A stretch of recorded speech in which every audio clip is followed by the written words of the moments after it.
right, good afternoon, everybody. I'm John Hopkins with Baltimore Heritage, and thanks for joining us this afternoon for our half-hour Friday virtual histories talks.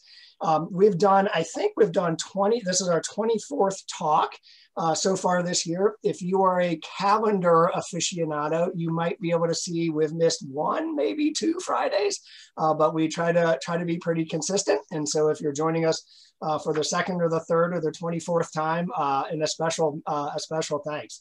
Also want to just say a quick thanks to everybody who's made a voluntary donation that kept us going through COVID, and it's keeping us going sort of after COVID, whatever phase we are in now. So a sincere thanks on behalf of Baltimore Heritage and the Baltimore Architecture Foundation, the two co-sponsors for this. All right, before introducing our two speakers, we've got a two for today. I just want to say next week we're going to be talking about Baltimore's municipal buildings. Meg Fairfax Fielding is going to come back. And if you know Meg and you've ever seen her do any of her presentations, we are definitely going to be in for a treat and almost guaranteed to be looking at buildings that most of us, maybe none of us, have seen before, and certainly in a new light. So come back next week. All right, today's presenters, I have the pleasure of knowing both of our presenters today, I think for pretty much forever is not too long a stretch. But Amy Menzer is head of Dundalk Renaissance. Excuse me, a nonprofit organization that is dedicated to community development in Dundalk. Amy has been the president of and part of lots of different organizations that have been involved in planning and transportation. CPHA, the Citizens Planning and Housing Association, the Friends of Patterson Park, the Patterson Park Neighborhood Association. I believe she was president of the Community Development Network, the Transit Riders League of Metro Baltimore. So Amy clearly has spent lots and lots of years thinking about development and transit and how it works together. And Meg, who I mentioned earlier, is sort of Baltimore's premier architecture buff. She's the past president of the Baltimore Architecture Foundation. She's head of the history of Maryland medicine at MedChi. And if you haven't seen her blog or her, Instagram posts, Pigtown Design, Meg makes a point to wander all over Baltimore searching for the most interesting buildings and places that any human can find, and then learning about them and writing about them. So if you haven't checked her out, I would encourage you to do so. All right, I'm going to turn it over and just say one housekeeping word. If you've got questions, please put them in the chat box, and then we're going to get to them at the end. So put them in there anytime, and then stay till the end.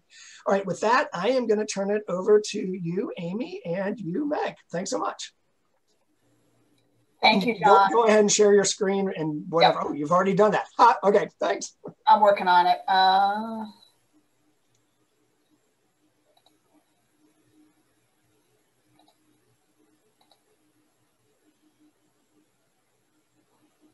You're seeing that?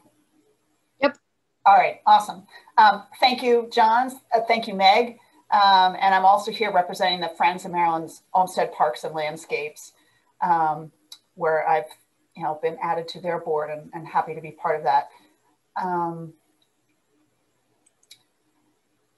Dundalk, so this is a presentation about sort of the historic Dundalk area and its development. And I want to begin by acknowledging Druscilla Null, who's a Dundalk native and who did a lot of really great research on this in the early 1980s for her master's thesis.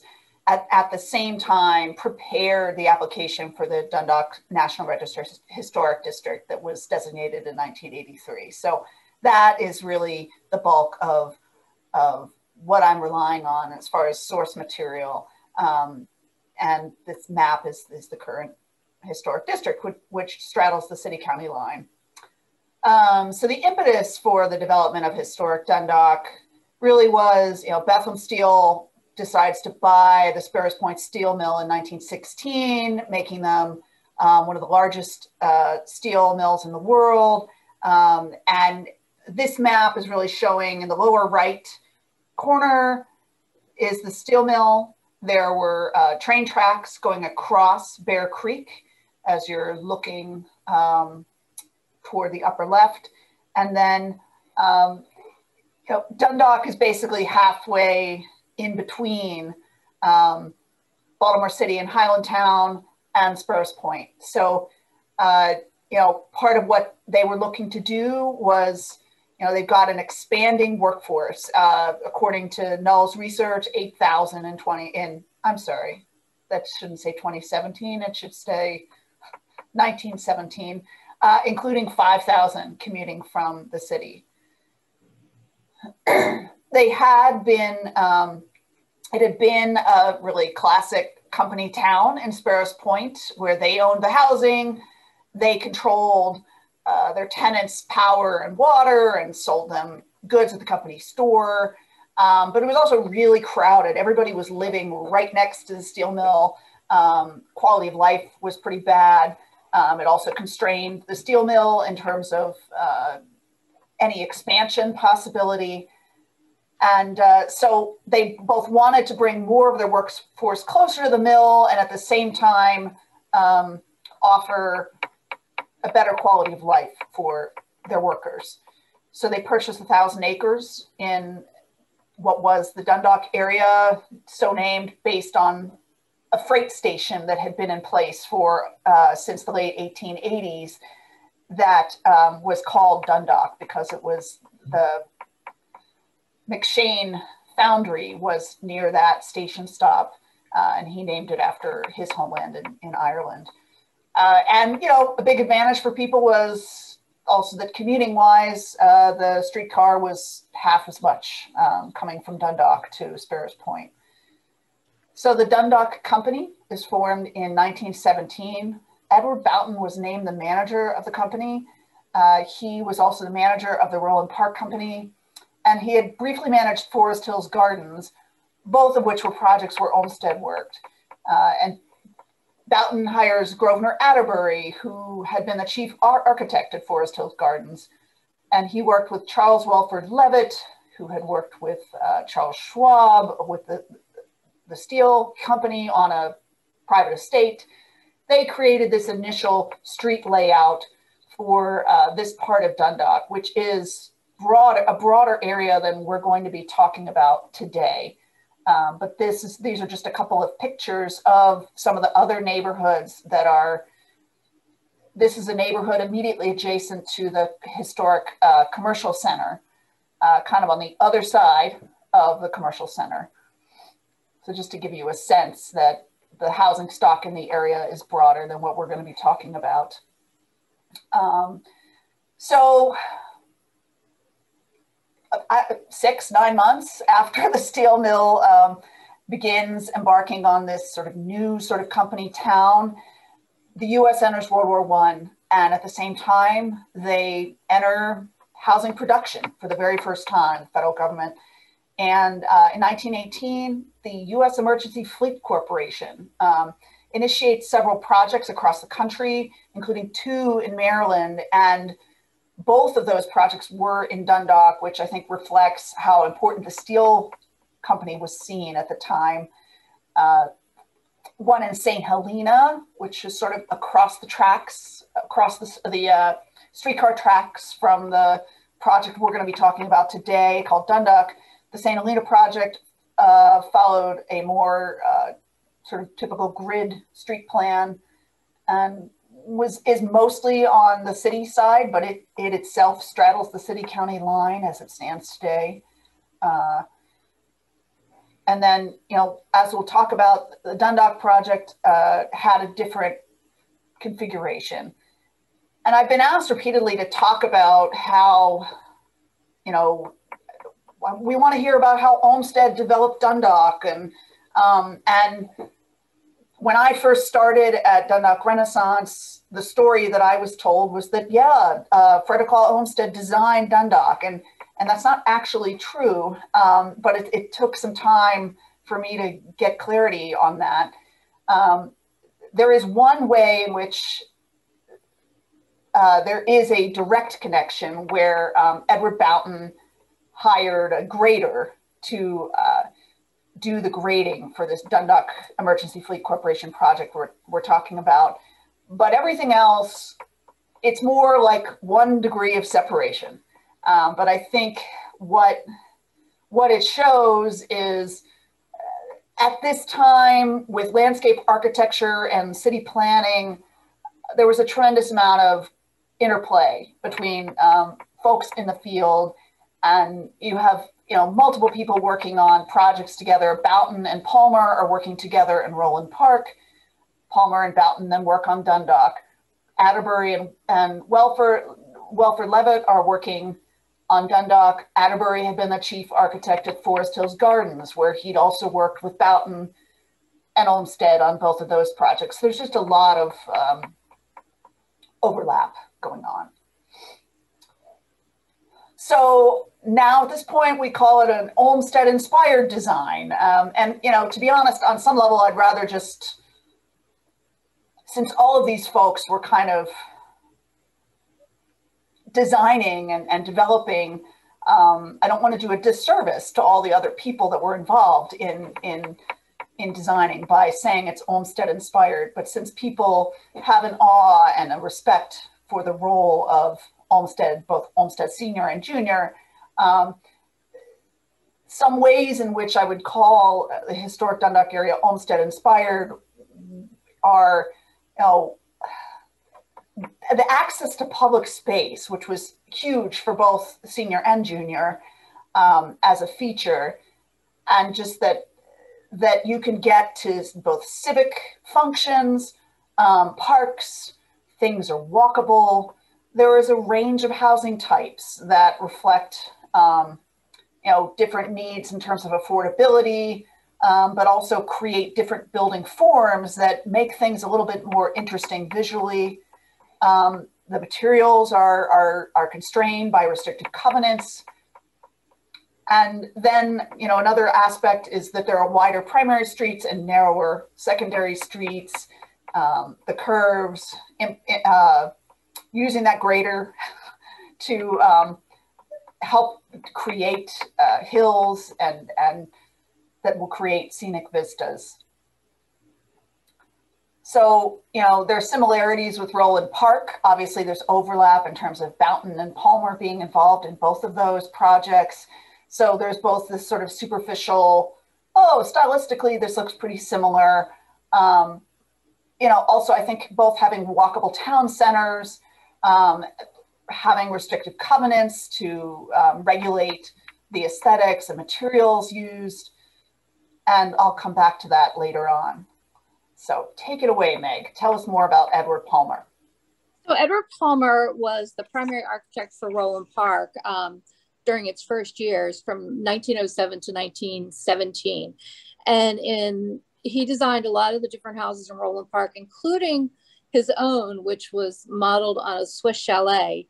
And in addition to working for Roland Park, he had a small private practice. But in 1917, he went out on his own, continuing residential work, and then getting this big commission from the to work on the village of Dundalk. He had worked with Edward Bouton, as we said, and who knew he could design a variety of types of houses and honed to the company's mandate of expedience and low cost.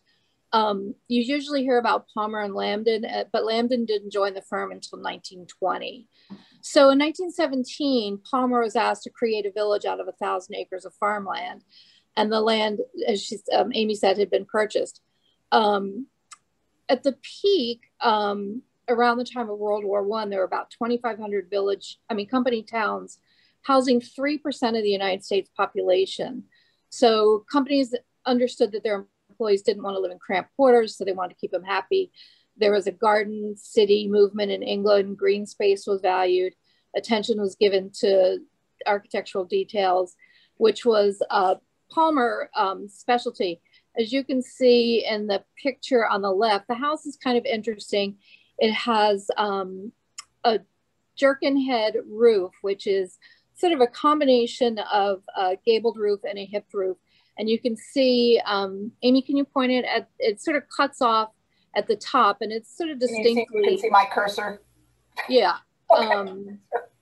Yeah, so it's sort of at the top of this picture. So, you know, it's sort of an interesting look for a house.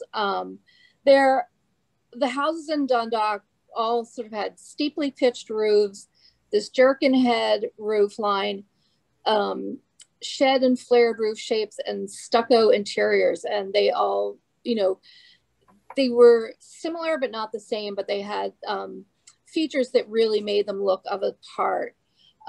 Influences in Palmer's work in Roland Park can be seen in the housing stock in Dundalk. And in fact, the first picture Amy showed you of both of them, it's really hard to tell which neighborhood is which. So they had some restrictions on, you know, what you could do with your house, the colors and things like that. So in this picture, one of these pictures is Dundalk and one of them is Roland Park. So, you know, you could do some things to your house. They didn't keep strict regulations on what the houses would look like.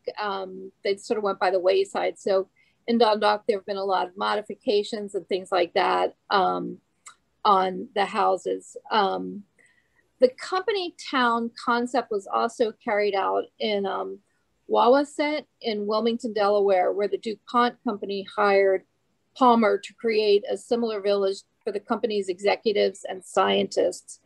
And that village was 2 blocks by 5 blocks, blending 50 townhouses, 56 duplex houses, and 101 single family houses. And it was sort of for a higher caliber of worker than was working at Dundalk, which were mostly shipyards workers. And these were the executives and scientists. But in the lower left picture, you can see again, this is a triplex, which there are actually some very similar in Roland Park, nearly identical. You can see the stucco, the steep pitched roof, the jerkin head on the edge, which were all really characteristics of Palmer's work. And also some of the Tudor houses that he did in both Roland Park and Wawaset, there are none really in Dundalk. So the streets were all laid out in this pedestrian friendly way, and they all have monikers like Shipway, North Ship, Flagship, and Admiral. So if you go over there and to Dundalk now and you look at for the ship streets, that's the original neighborhood that Palmer had planned in 1917. So, you know, it still really holds today. In Dundalk, they weren't as stringent about the designs and what you could add on the house, but in Wawaset, they were very strict, and they still are. So if you go, you know, 100 miles up the road to Wilmington, you can see this little development that's, you know, sort of the counterpart to Dundalk in Wilmington, Delaware. So, Amy? Thank you. Thank you, Meg. So I wanted to spend a few minutes talking about equity and Olmsted and suburban design. And this slide is really here to show you the 2 top photos are of a rooming house in the ship streets. And then right next to the rooming house on the left top photo, you see there's a single family home.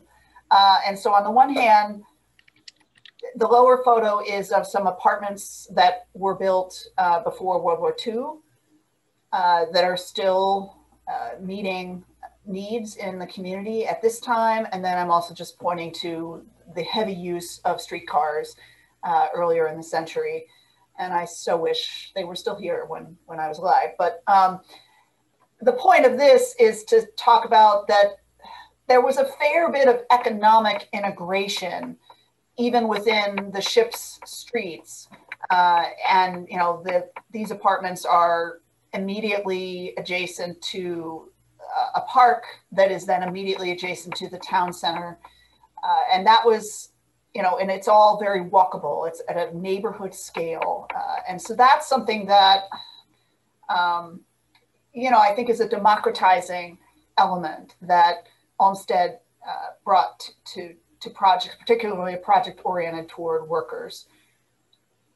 the rooming house buildings, there are two of them, have not, that's a type that has not really fared as well over time. The rooms are really, really small. And, you know, by today's standards, harder to rent to someone as desirable. And, you know, so the one on the right here has been turned into a single family home after several years of cycling through various fantasies people had for what to do with them, including a bed and breakfast and other things. But they remain market outliers that are harder to sustain. Then I also wanted to talk about, you know, another way in which Dundalk reflected, you know, or copied Roland Park Company was in having restrictive covenants, which were basically literally lifted word for word from those used in the Guildford neighborhood, that basically prevented Blacks from living in the ship streets. And, you know, until you have the Supreme Court decision in 1948, striking down restrictive covenants being used for race. And then you have the Fair Housing Act in 1968. The Dundalk area we've just been talking about was largely by law racially and practices racially restricted to white people. Over time, that is changing, but that is a slow process as homeowners age, pass on, properties turn over. The large photo here is the Turner Station community, which is where African Americans were basically relegated to live in Dundalk at the same time that the ship streets were being developed. And they have great waterfront views, but they are often at risk of being flooded. So that's a downside. And then this smaller photo here shows one of the many waterfront parks that are available in the area. And there are some in Turner Station specifically as well. But it also shows, you know, this is a park that's on an adjacent peninsula, and they're like fingers. It's pretty much, it's not exactly walking distance from the end of this peninsula in Turner Station, because you got to walk up and then around, but it's still mostly white. And as you can see, the park users are white. So that is an ongoing challenge for, you know, obviously our entire country, including Dundalk, as we, you know, move forward and we try to grapple with these issues. But Dundalk today, you know, we don't have 30,000 steel mill jobs, which was the peak. But we have 43 miles of waterfront. We have a great range of housing types.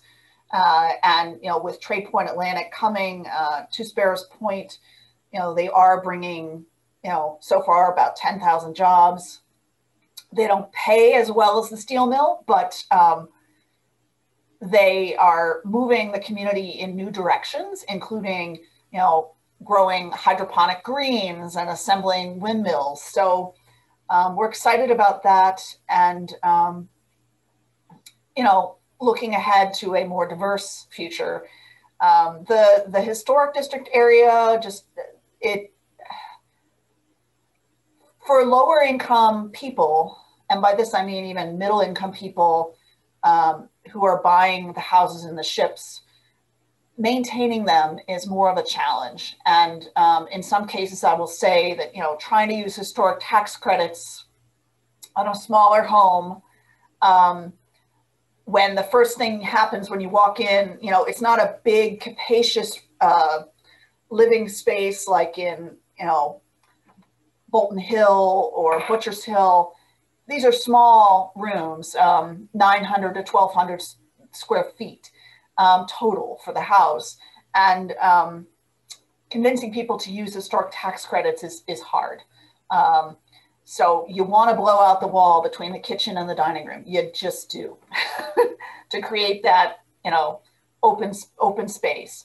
And, you know, wood windows that need to be painted, you know, each several years, that can be hard for a lower income person to manage that expense. So, so those are some challenges, but you know, we've been very grateful, for example, that we got a brand new Dundalk Elementary School, but it is, which meets the current needs of the community. It's much larger, but it is in the same physical location as the original elementary school. So I'm very glad to see that original town plan vision was honored by the school system. So I'll stop there and turn it back over to John. And thank you so much for the opportunity to share Dundalk's story.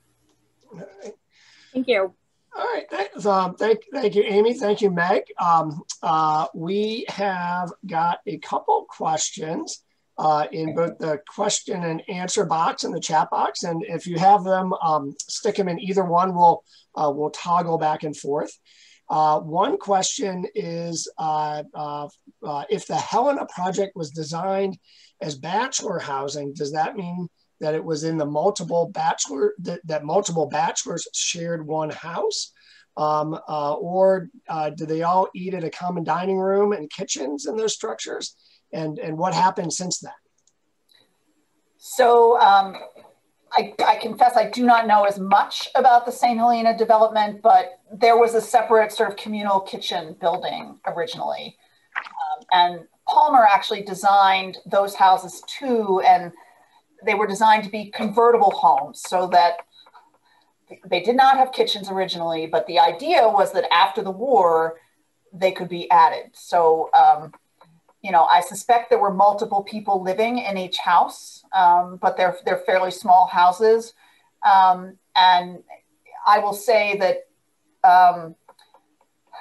St. Helena remains a more challenged neighborhood today than the historic Dundalk neighborhood, I think, which in part reflects a lot of the design things that we've been talking about. You know, the houses are smaller, people have lower incomes, harder, therefore, to afford maintaining them. But it is a great community with, you know, a lot of really engaged residents. So it's a great place to look at as well. Sure. We're just going to rapid fire at you here. Is that okay? Yeah, I'll try to be less verbose. Sorry. No. You don't have to rapid fire back, but we'll rapid fire at you at least. Another one: did Edward Bouton develop the Sparrows Point Country Club? I don't think he did. I don't think so. It's later. All right, that was a rapid fire. All right, we're going to get through a lot here. Here's another one. How did the income levels of the original Dundalk residents differ from those of the original residents of Roland Park? The houses were originally built as second homes. So income levels, Roland Park, Dundalk, how did that work? It's sort of like Wawaset and Dundalk. The Roland Park was built for more of an executive class of people. You know, doctors, lawyers, stockbrokers, judges, things like that. Whereas Dundalk was more for a working class group of people who are working in the mills, in the shipyards, at the steel mill. So I think it's sort of, you know, opposite ends of the spectrum. And a lot of the houses in Roland Park weren't second houses. They were, you know, original houses, just sort of in the country. Yeah, and I'll just add, I mean, it's interesting within Dundalk, within this historic area, there were class distinctions between the different neighborhoods. So St. Helena was trying to appeal to probably lower paid workers. And the ship streets that we've been mainly talking about, those were designed for more stewards and skilled workers, you know, skilled trades, mechanics. So there was a definite sort of separation even in terms of, even though, you know, there's a rooming house, so presumably, but overall there were these different pockets they were trying to appeal to. And then the other neighborhood I was showing you on the other side of the town center, which is, you know, a 5-minute walk to the town center, that had, you know, doctors and managers at the steel mill. So excellent. All right, here is a question from somebody who is tuning in from McShane Way. That means something to you, at least, Amy. Okay, is that a street in Dundalk? Is that all right? So they might be just around the corner from you. The question is: have there been any conversations among planners to offer new public transportation options, perhaps along former streetcar lines, to connect residential neighborhoods with new industrial development and new jobs? Transportation. So there was a moment when the Dundalk Avenue bus line was eliminated in the past 4 or 5 years. And then thankfully there was an outcry about that and it was brought back. I know that Trade Point Atlantic has been actively working to expand bus service to the point. And there was another line added recently or it may not start till September, I can't remember, but it is going to be serving folks from the west side and bringing them over and down. I know that there's also some discussion about reviving some of the red line talks and at least extending that to Bayview, which is not going into Dundalk yet, but is at least coming our way. And unfortunately, that's kind of the most that I'm aware of at the moment. All right, so working on it, but stay tuned, kind of, right? All right, here's another one. It says, and I'm just going to read this one. I have to ask, how ready is the area for rising sea levels, for instance, compared to Annapolis? Well, I don't know the details of what Annapolis has been doing to prepare for that. So I don't feel like in a good position to address that specifically. I think that that's something that the county is still, working on. And I know that they're embarking on a new master planning process. So I certainly hope that they're taking that into account. That process has just begun. Dundalk is an unincorporated municipality. So unfortunately, Dundalk as a community isn't really in a position to solve the issue of, sea level rise. But I think that that's definitely something that we're aware of, and it's most immediately going to affect some of our more vulnerable populations like in Turner Station. So they are also working on that too, and some projects with the Chesapeake Bay Foundation, for example. Right, your slide of Turner Station made that hit that home. Yeah. I mean, it was wonderful waterfront, but they're right on the waterfront all around. It's a challenge. We're gonna keep on rolling. There was a question about, do you have any current photos of the homes that have been renovated and preserved? And maybe I'll just jump in there and maybe we can follow up. And if you do, we can share those as well to see how things fare over time. I do. John's limited my number of slides, so. And also, I'm pretty guilty. If you go on to palmerandlambden.com and just search for Dundalk, there are some pictures of some of the houses that have had renovations and additions. They're mostly exterior shots because it was taken during the pandemic, but you can at least get a good idea of what some of the exterior alterations on these houses were. So it's palmerandlambden spelled out.com, and it's all of their houses. And then my organization does renovations, including in the historic district. So you can go to dundalkusa.org and also find pictures there. Well, hot dog twice then. Thank you. All right. Do you know how many homeowners there are in Dundalk?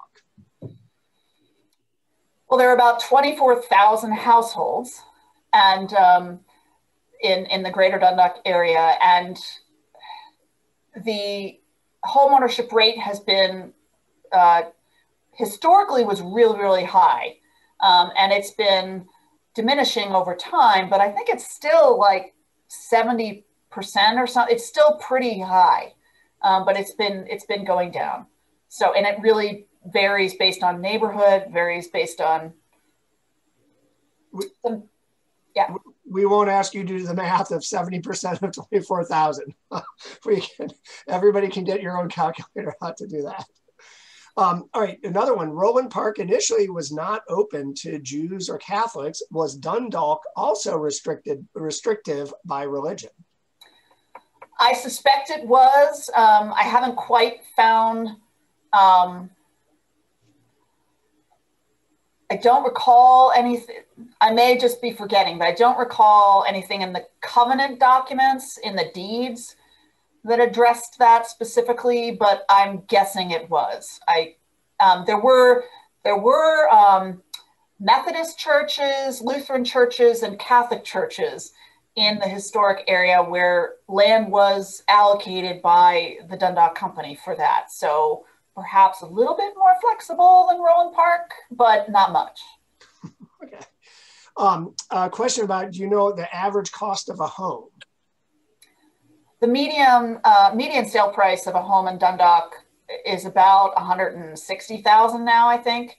The current housing market has really shifted that, and that may sound expensive to some people in the region. That still remains really one of the most affordable homeownership opportunities for people. All right, if you got one question from around the corner, this question comes from Texas, so it's a little further away. Were these neighborhoods true company towns where workers were required to live in company stores, buy from the company stores, et cetera? No, I mean, so that's where the historic Dundalk area we're talking about and St. Helena were different, than Sparrows Point. I think Sparrows Point was a much more classic company town in the sense that they owned the housing, they had the company store, they billed everybody for power and water. This was more of a private enterprise, and I didn't have time to get into it in the presentation, but the goal with the Dundalk project was for it to be home ownership. Because of inflated materials prices during the war and then the sudden end of the war, there was a period there where the value of the homes, went down and people couldn't get mortgages to buy the houses. So there was some retooling and rejiggering, but over time, the houses were sold to workers and others. That was opened up to beyond the workers, the initial plan. So after the war. So we're gonna do one more question and sort of one quasi question. How about that? So this one's sort of a follow-up is, how much control did the steel company have over the town? Or did they just give the land over to the development company, let them go for it? Well, I think the development company was an entity formed by the steel company. So I suspect that there was a fair bit of control being exercised, and there were definitely concerns about costs and design things that Palmer wanted to do that had to be reconciled with budget. Gosh, that never happens today, does it? So there were those sorts of things. And then I just know, as a resident who moved here in 2004, there was always this overarching way in which the company sort of controlled the sense of, well, we don't want to do anything to hurt the economy here and the jobs. So there's sort of that level of control also, where I think having an opportunity for home ownership probably did a lot to stave off some labor discontent, even though strikes continued at different points and stuff. But excellent. All right, so the final one, the question was, is there a walking tour of historic Dundalk? And Amy, you may know in addition to this, but the answer is definitely yes. As part of this fall's Doors Open Baltimore, a walking tour of historic Dundalk is in the works. So stay tuned. If you know, do you know of others in addition to the Doors Open one, Amy? Well, I think I'm involved in that one, but You're probably leading sure it. If we're talking about the same thing or not. So so there is a plan for that. I mean, things were kind of shut down during COVID, but there is also like a brochure that the Dundalk Historical Society had developed that you can use to walk around, and they are open again now. So as of I think a week or so ago, but so you can also check that out. And then I think we're going to try to develop something that's more digital than the paper brochure, but that probably won't be available till the fall. Excellent. Amy, we'll talk in a bit about that walking tour. You've been we've blown the cover here, Amy. You've actually been conscripted to lead the walking tour, and you don't know yet. So, hi. All right, I'm going to say thanks to everybody, and a special thanks to Amy and Meg for sharing both the history and architecture of Dundalk. And we will hopefully see you next week. Hope you all have a good weekend. Take care. Thank you, everybody.